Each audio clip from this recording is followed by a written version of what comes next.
Hello.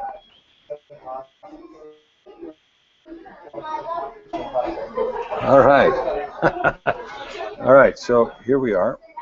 This is in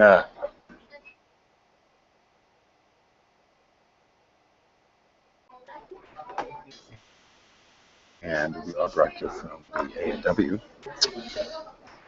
Hopefully you can hear it. The mic shows good. Today is our episode of Results on the Rampage on the road. And I wanted to talk today about, I don't know if I've gotten anyone able to get into this or not. And again, I haven't, I apologize. So I'm going to add a couple of people here. I apologize for this. We had terrible trouble with the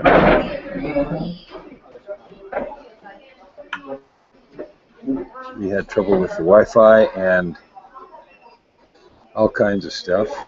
So just reboot this whole machine. Shut it down? Just reboot it. And I'm trying to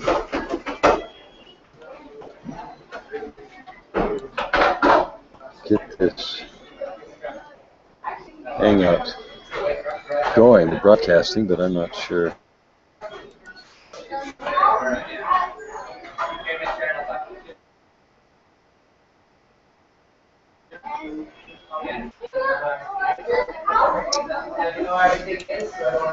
Oh, sorry for this. It's not happening today. They said they had good Wi-Fi here. We are not.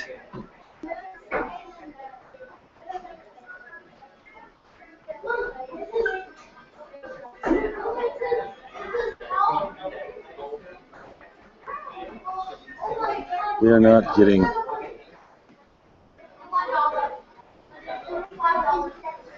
There's one.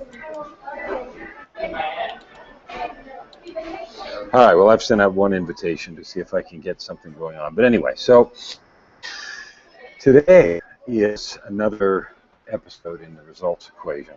And the results equation that we had about before. Didn't you hear me? No, there. All right. So we had we're a few minutes late because we've had enormous trouble getting both these computers online and working here. So sorry about that. And the results on a Rampage that I wanted to talk about today came from something that I observed on the way up here, and that was the vast open plains of northern and, well, southern Montana and northern Idaho. Think of the huge opportunities that are available to all of us on with the internet and with the opportunities you have to grow your business. So where results equation right now is the next term, which is CP, and that stands for just planning. Before I talk about planning, I wanted to introduce Joyce here. She's sitting next to me. We can't all. So there's Joy. And again, I apologize for the technical. Next Tuesday, $5 burgers, right? The Canadian $5. Anyway,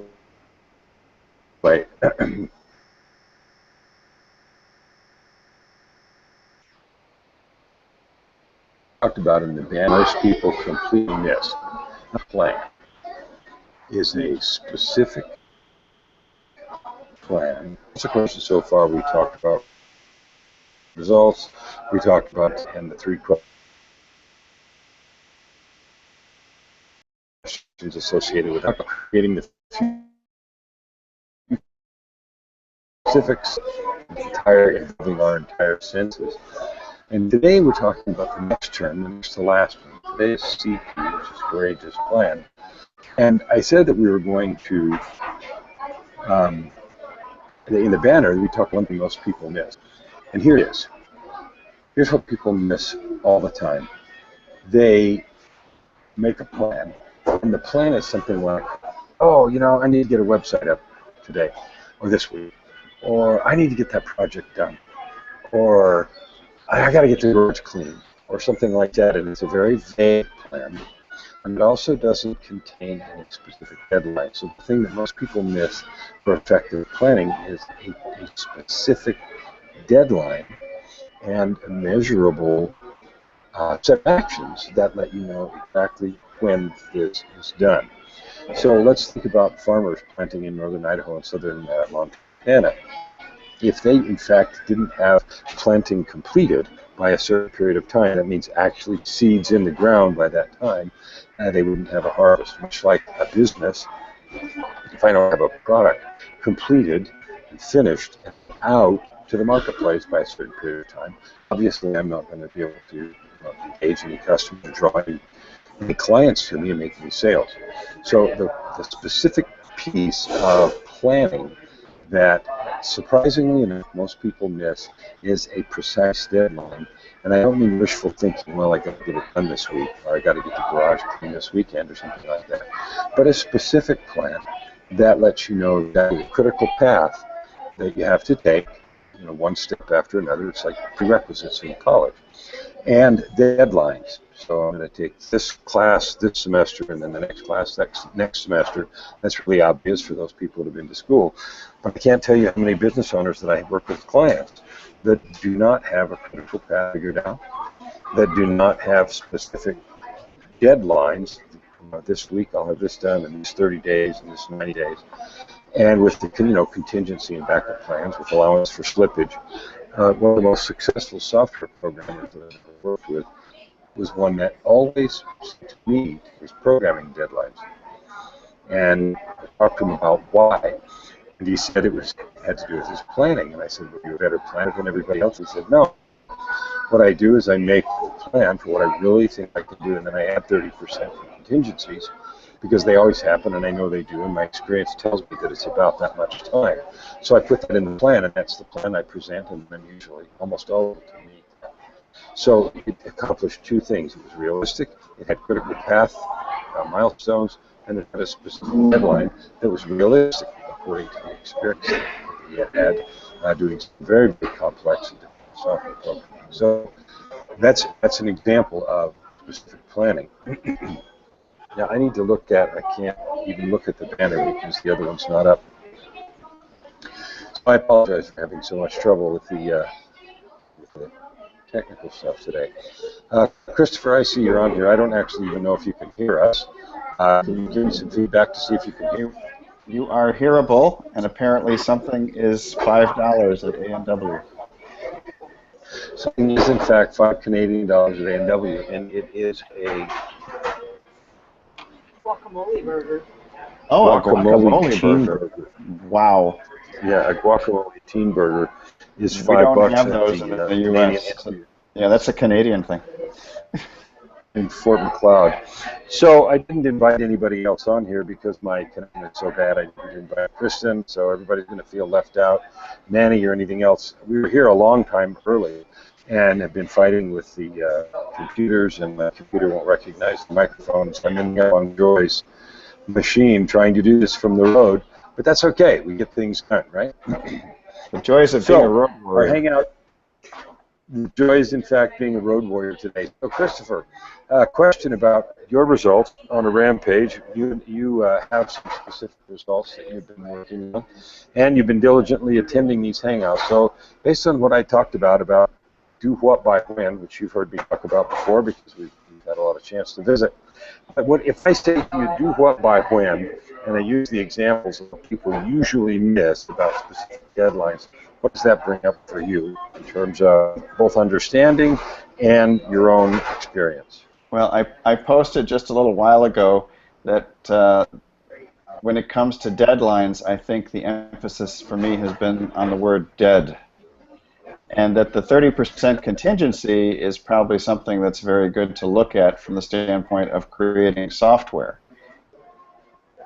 I've noticed that depending on a number of other people to get things done, when they're not actually employed by you is a risky proposition, and that you have to have some degree of adaptation to other people's schedules until such time as they come under your employment.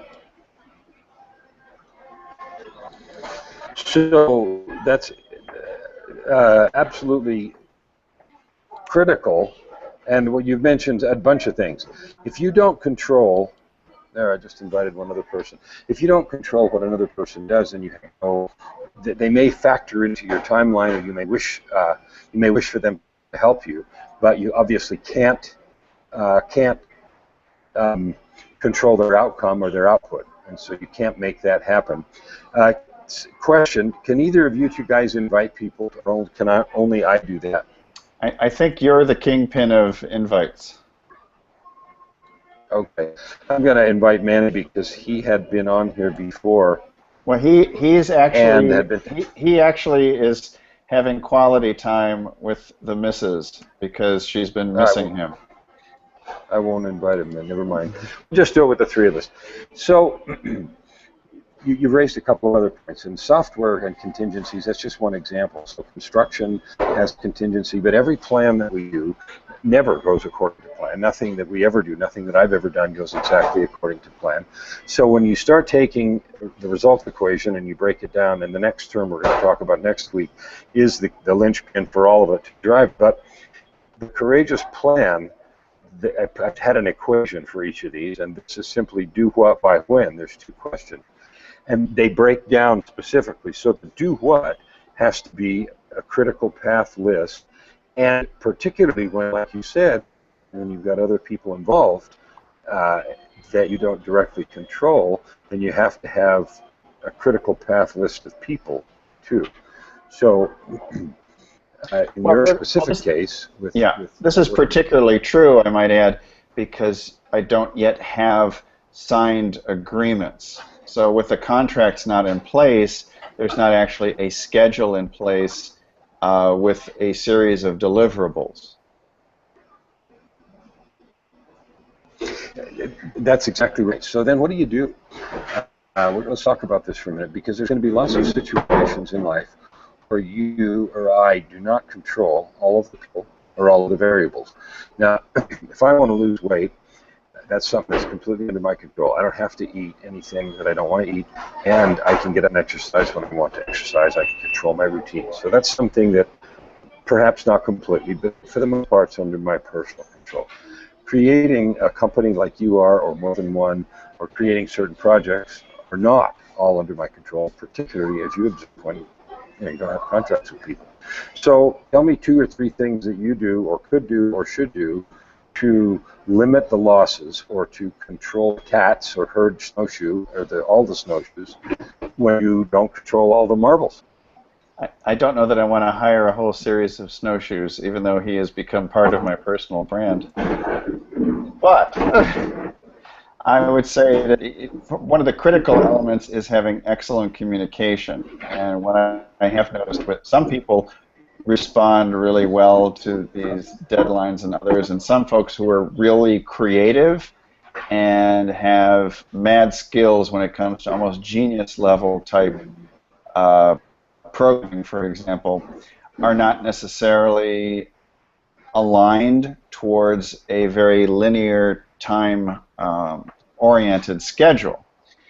And it is like herding cats. It's corralling them and getting them to agree to and then adhere to that agreement in terms of time. So let's say, let's acknowledge the fact that you're exactly right. When, especially, creatives, and let's put even creatives under contract don't always deliver on time, particularly when they're not under contract. They're not beholden to us in any way, but they seem to be interested. So what things do you do, or can you do? I have some things that I'm going to suggest. What would you do in that situation to get the kind of results that you need? Well, I'll give when you don't control people or can't control the creatives. Yeah, I'll give you an example, because I had somebody who I actually had met through G+, working on my website, and he wound up going through a move, remodeling his house, a new baby, and a series of those things. So it actually took what should have taken probably 3 weeks maximum for the redesign of my website, took about, and it's still not done, I would say you're looking at around 3 months. And the only thing that I have found that is fairly successful, in addition to phone calls, emails, and others, was to actually show up on either webinars or Hangouts that this person was on, and that seemed to jog his memory over time. Okay, so those are gentle reminders, and they're all very appropriate. So another thing to think about is this. If you know, for example, that you've got people that are part of a project that you don't control, they have split schedules, or they have divided loyalties because of other projects they're working on and they don't work for you, or the strings of them working for you are loose, you can add extra time. We talked about a contingency plan for the particular software guy that his experience was 30%. Construction guys do the same thing. I still owns a construction business, and he does exactly the same thing with his estimates, because there's always overage and there's always time problems. And somebody, one or more of the subcontractors, always has some kind of a personal problem, just like you described, that causes some kind of delay. So the first piece to do is intentionally create a schedule that allows for that kind of slippage. The second thing that I want to suggest that you do, if you have to create a result. So it's one thing for us to sit here on this or any meeting and talk about all the things that can go wrong. It's another thing, and the purpose of this, to figure out what can you do, because business has to go on. The show has to go on. When the curtains go up, somebody's got to be on stage. I mean, you can't just say, well, nobody can. Or you can, but then you lose credibility. So you either create contingency plans for variables like that, people having difficulties, or you not having tight strings.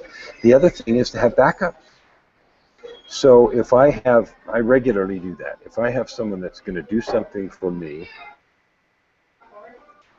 I say to them, look, I know that I don't own you, and I use the term loosely. I don't own you, you don't have a contract, you don't owe me anything. You've agreed to do this, but I need to know you're going to be able to do this by this time, and I'm going to check in this way. And so specifically, I outline, here's the schedule, can you meet it? If they say no, then I do something else anyway. If they say yes, then I also say I'm going to check in this way every week or every few days, and just check and see if you're on schedule, no pressure if you're not. My contingency is I've gone and made another arrangement so that I know that at a certain point in the trigger thing, so that my deadline can still get met, I activate a backup. And then when it's required, I say, all right, we've passed the time. You don't need to worry about it. I know you've had these things happen.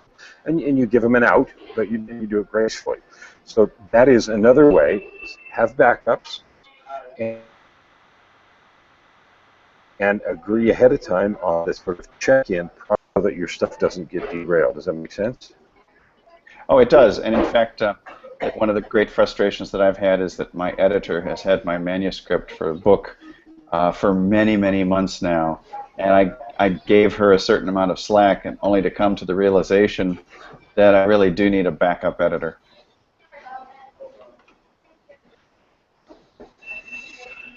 Okay, so in light of what we've discussed, if you were redoing, or you would redo your plan for the book. I want to have the book, it's now August the 5th, I want to have the book done, I'm going to make this up. I want to have the book out by October 31st. In order to have it out by October 31st, I have to have the first draft of editing done by this date, and just redo the whole thing. How would you redo it?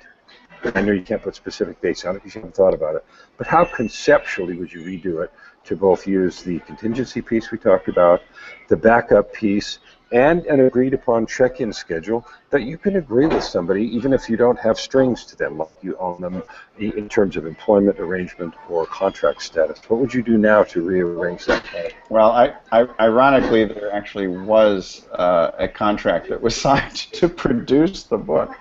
I mean, not produce the book, but actually to take my manuscript writing and also to rearrange it in terms of editing the manuscript into a publishable format. And with that in mind, I think I would now be more inclined to do a weekly check-in because this particular editor was also going through personal problems. I wonder if I attract these people. That's another question I have to ask myself. She moved, she had a bad relationship, all these, a whole list of different excuses as to what was going on.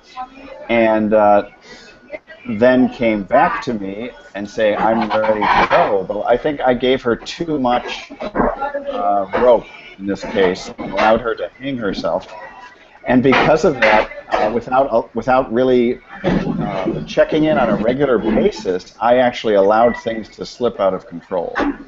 However, I thought I was dealing with a professional who was going to tell me the sequence that was going on. I do actually have a backup person now for this particular book project, and it's just a question of extracting the existing manuscript, the editing that's already been done, and then shipping it to someone else. But I really thought I would be published October 31st of last year, not October 31st of this year. So it's really a matter, I think, of perhaps 3 to 4 weeks of editing, and the manuscript should be done. So we've discussed very well a certain situation, but let's generalize it to what we can learn. Okay. The first thing is it is right and proper to establish an agreed upon communication process.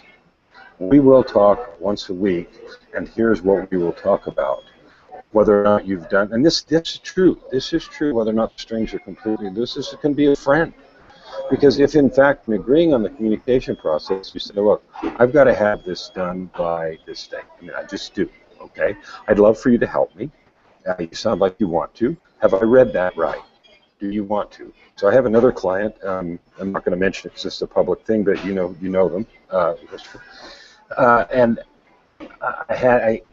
their business was struggling because they did not go to their different suppliers and make these kinds of arrangements where they would say, look, I have to have these delivery deadlines met. Now, they may not be doable for you, but this is what I need. Is that okay? Can you meet them? And then get agreement about that, one. And two, agreement about the check-in process. This is the key piece that I want to add to the discussion so far. An agreement about the check-in process. So once a week we're going to talk, and we're going to talk specifically about these things. And then you as the owner of the need to get it done, because they don't own the need to get it done, you own it, right? You as the owner of the need to get it done, just ask the hard question. Did you get it done? Or are you 50%, 60%? Where are you really? Because it has to be done. And just do that, and if we set that up properly, and this is the learning for this. So whether or not it's with loose strings like friends, loose strings like potential business partners in the future, like I have some of those, you have some of those, the conversations need to happen. And what I have found, this is what I teach, is if you start the relationship, even if it's a piece of relationship, you have a friendship, if you start this piece of relationship that way, we're going to check in, we're going to do it this way, we're going to talk once a week, we're going to do this thing because of these deadlines, then everybody expects that, and it's not a surprise, and it's not a drag or weird. And don't be afraid to call it. Look, we're just past the deadlines. I got to go to the backup plan. Does that make sense? It does, and I think the regularly scheduled time is very important because, for example, I'm in an informal mastermind right now that was created with some folks whom I know in the business community, and we meet via Google Hangouts now, which is pretty cool, on a regular basis, and it's every Sunday at 11 a.m. Eastern Time. And come hell or high water, we're there at that time.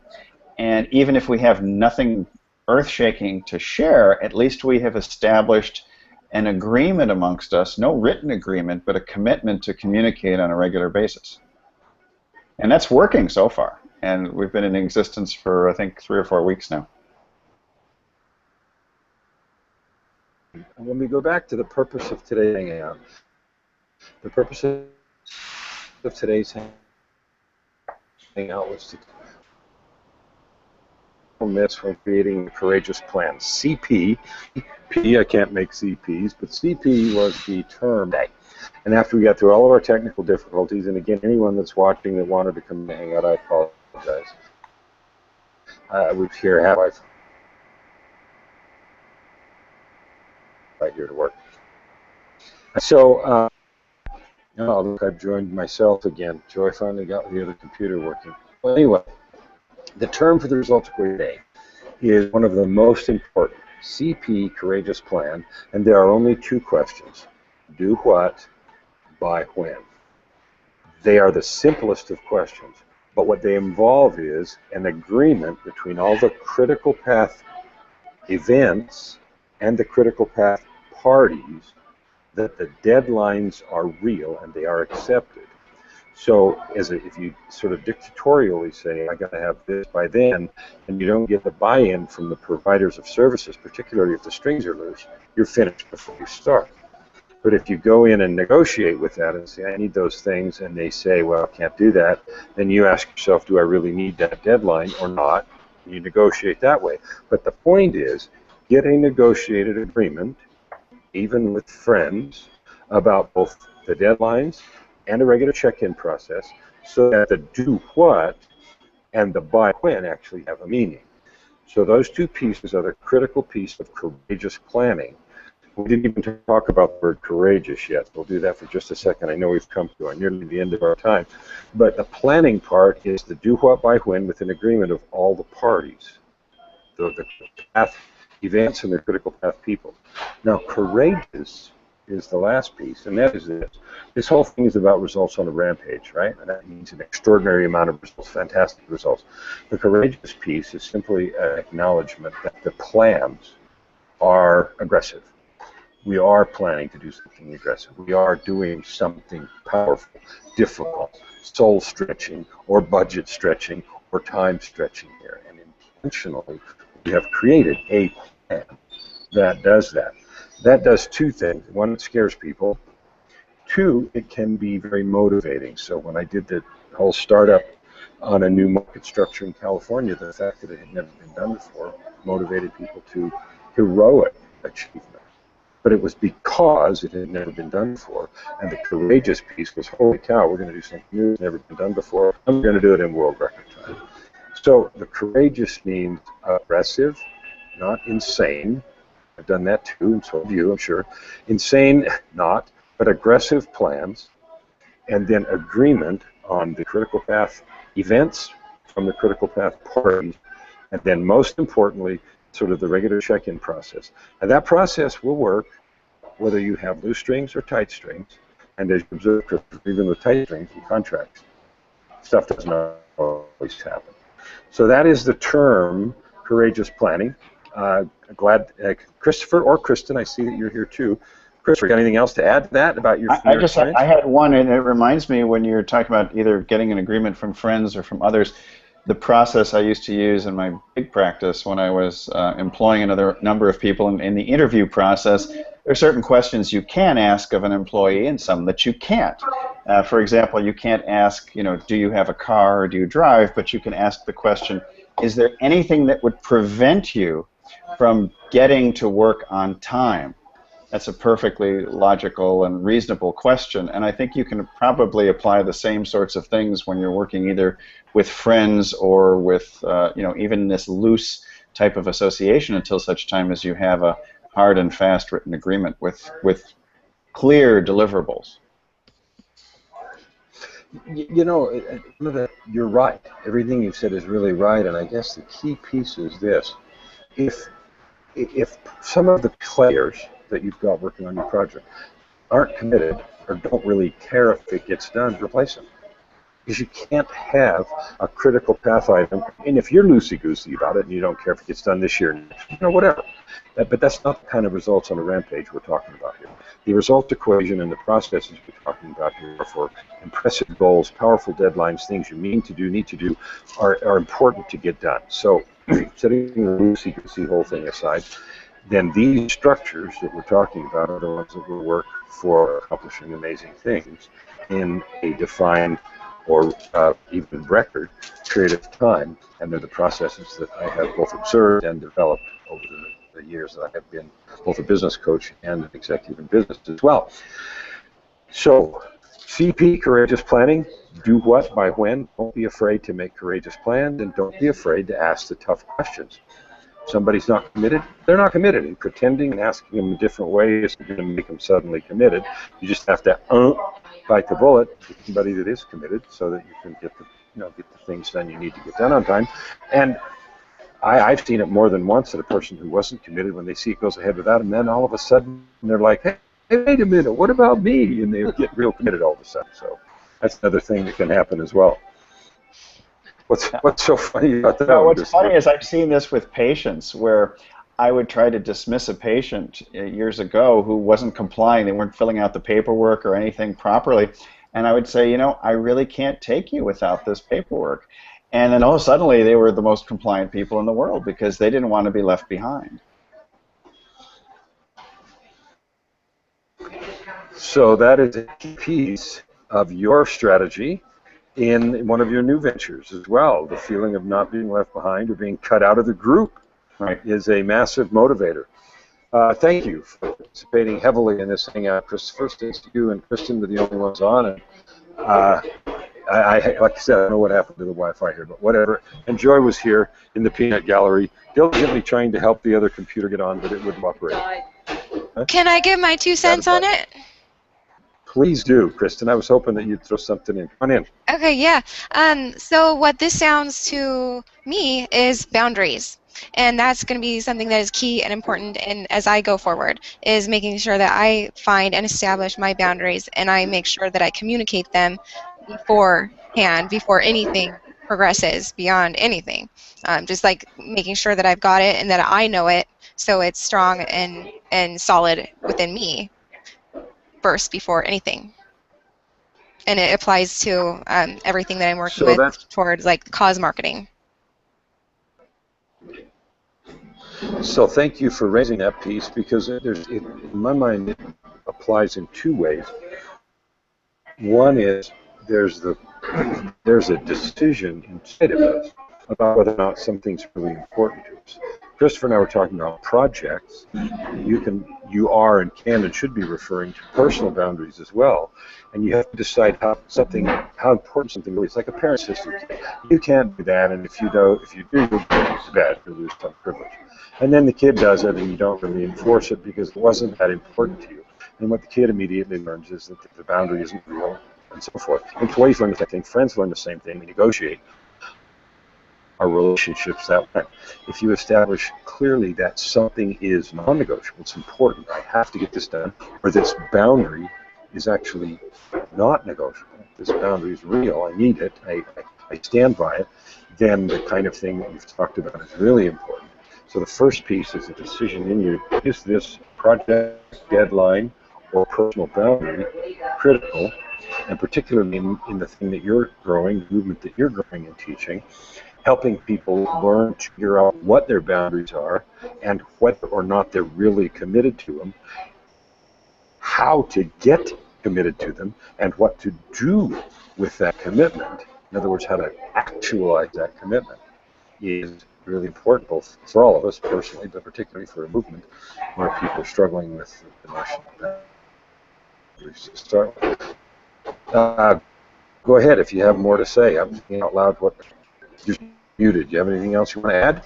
Oh yeah. Yep. You were just expounding upon what I was going for. Yeah. Exactly. It's all. I just like the way that you just frame it a little bit differently, and it's still the same concept across the board. It's still establishing who you are, knowing that first, and then going beyond that. But you always have to come back to what's okay with you. The non-negotiables. Did we lose sound? I don't think so. Kellen freezes once in a while at the A&W. Maybe it's a frozen dessert. Frosty mug of A&W. It could be. Is expiring. There we go. Your Wi-Fi is expiring. Hopefully you won't be expiring. I hope not to expire here on camera. That would be really bad. Yeah, that would be bad. But it would be Hangout history. Yeah. Are you? We still hear you. We got it. We see trucks driving past the drive-thru, I think. So. Okay. I can't see anything. Oh, okay. Well, Oh, yeah. Because that's because you've got 6 I've got a eyes. screen in Or front of me. 8 eyes. Yeah, I know I have 6 eyes. Holy moly. There we go. All right. All right. Well, that's because Anyway, you I'm have going to stop sun in the your podcast. Thank you face. guys. Looks like there's sun in your face, and so you don't have the right contrast for the screen. That's completely understandable. I don't. Yeah. You know what happened?